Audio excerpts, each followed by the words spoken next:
नमस्कार। आज के हिंदी समाचार में आप सभी का स्वागत है। सबसे पहले मुख्य समाचार। सेल राउरकेला इस्पात संयंत्र के 86 कर्मचारी नेहरू विशिष्ट कर्मचारी पुरस्कार से पुरस्कृत। सेल आरएसपी के रॉ मटेरियल हैंडलिंग प्लांट में इन हाउस निर्मित सैंपल संग्रहालय ट्रॉली का उद्घाटन। आदि महोत्सव 2022 में इस्पात शहर के निवासियों का उत्साहजनक प्रतिक्रिया। और आजादी का अमृत महोत्सव की कड़ी में आज के व्यक्तित्व श्री गण कवि वैष्णव पांडे। अब समाचार विस्तार से। सेल राउरकेला इस्पात संयंत्र में 1 अप्रैल को उत्कल दिवस के अवसर पर सिविक सेंटर में आयोजित भव्य समारोह में 86 कर्मचारियों को निदेशक प्रभारी श्री अतनु भौमिक ने प्रतिष्ठित नेहरू विशिष्ट कर्मचारी पुरस्कार प्रदान किया।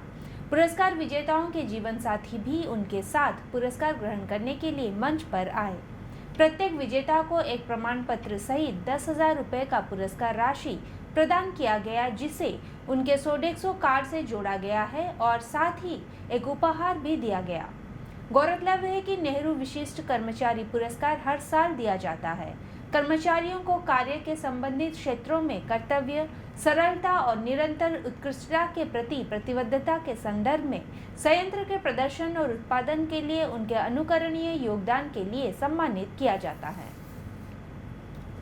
सेल राउरकेला इस्पात संयंत्र के ट्रैक हॉपर 2 साइट पर हाल ही में आयोजित एक समारोह में मुख्य महाप्रबंधक गुणवत्ता श्री आतिश चंद्र सरकार और मुख्य महाप्रबंधक RMHP श्री SS राय चौधरी ने एक इन हाउस निर्मित सैंपल संग्रहण ट्रॉली का उद्घाटन किया।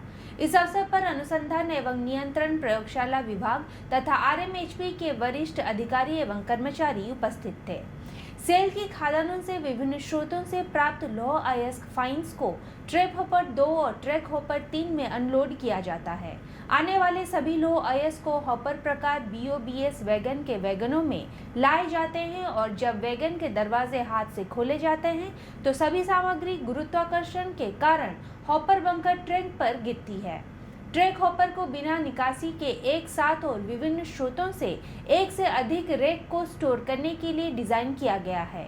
इसलिए विभिन्न स्रोतों से सामग्री के मिश्रण की संभावना होती है और यदि ऑटो सैंपलर्स से नमूने एकत्र किए जाते हैं तो रैक के सटीक स्रोत की प्रामाणिकता का पता नहीं लगाया जा सकता है। पहले बंकर ग्रिल पर खड़े होकर और फावड़े की मदद से ट्रैक होपर में रैक के अनलोडिंग के दौरान मैन्युअल रूप से ट्रैक होपर से नमूने एकत्र किए जाते थे। जब वैगनों को अनलोड किया जाता था उस वक्त विभिन्न वैगनों से नमूने एकत्र किए जाते थे। इसमें धूल के कारण अनलोडिंग के दौरान अदृश्यता, नमूना एकत्र करने वाले व्यक्तियों के अंदर धूल के कणों का जाना और बंकर में फिसलने के खतरे जैसे बहुत सारे जोखिम शामिल थे।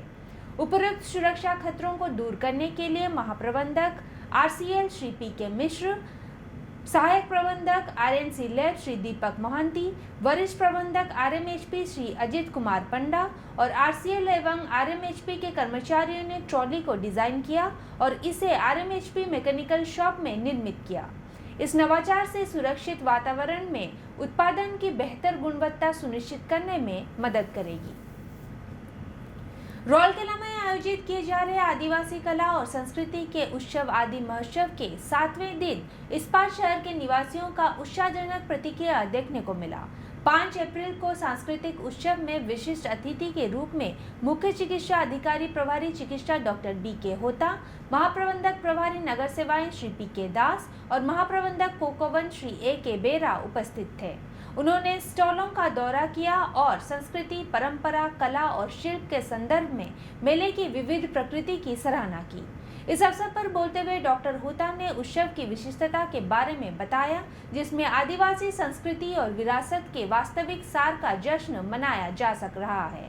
उन्होंने कहा, इस तरह की प्रदर्शनी न केवल आदिवासी आबादी की आजीविका को बढ़ाने में मदद करेगी, बल्कि शहरी लोगों को विभिन्न आदिवासी उत्पादों को शुद्ध रूप में खरीदने का अवसर भी प्रदान करेगी। समारोह के दौरान ट्राइफेड के मार्केटिंग प्रमुख श्री देवाशीष धर ने सभी अतिथियों को सम्मानित किया। एक संगीत मंडली द्वारा आदिवासी और पारंपरिक पल्ली गीतों की मधुर प्रस्तुति इस संस्कृति कार्यक्रम का मुख्य आकर्षण रही। आज़ादी का अमृत महोत्सव समारोह के तहत सेल राउरकेला इस्पात संयंत्र उड़ीसा के कुछ प्रतिष्ठित व्यक्तियों पर समाचारों की एक कड़ी प्रस्तुत कर रहा है। आज के व्यक्तित्व हैं श्री गणकवि वैष्णव पाणी। श्री गणकवि वैष्णव पाणी का जन्म 26 अक्टूबर 1882 को कटक जिले के महंगा ग्राम चाकपड़ा में हुआ था। वो लोक संगीत, गीतों और ओपेरा के विपुल संगीतकार थे। श्री पाणी गणकवि या जनता के कवि के रूप में लोकप्रिय थे। उन्होंने उड़ीसा की जन संस्कृति को जो उपहार दिया वो अमूल्य है और वास्तव में अमर है। उन्होंने 121 से अधिक गीत, नाट्य, भजन और जनान लिखे हैं। इसके अलावा उन्होंने 20 कॉमेडी लिखी है। उन्हें उपयुक्त रूप से उड़ीसा का शेक्सपियर कहा जाता है। उनकी कर्णबद्ध, विष्म शरसैया और कीर्ति वीरज संहरा, लक्ष्मण शक्तिवेद गीतिनृत्य बहुत लोकप्रिय हैं। उनके जीवन का अंतिम चरण उनकी मृत्यु तक घोर गरीबी और दरिद्रता में बीता। उड़ीसा सरकार को उनका दुखद पत्र दिल दहलाने देने वाला था, जिसमें उन्होंने लिखा था, शत शत बही उत्कल भाषारे लेखी भोके पौड़ी मरुचि बसारे। 10 मई 1956 को उनका निधन हो गया। हिंदी समाचार कक्ष आज के लिए बस इतना ही। नमस्कार।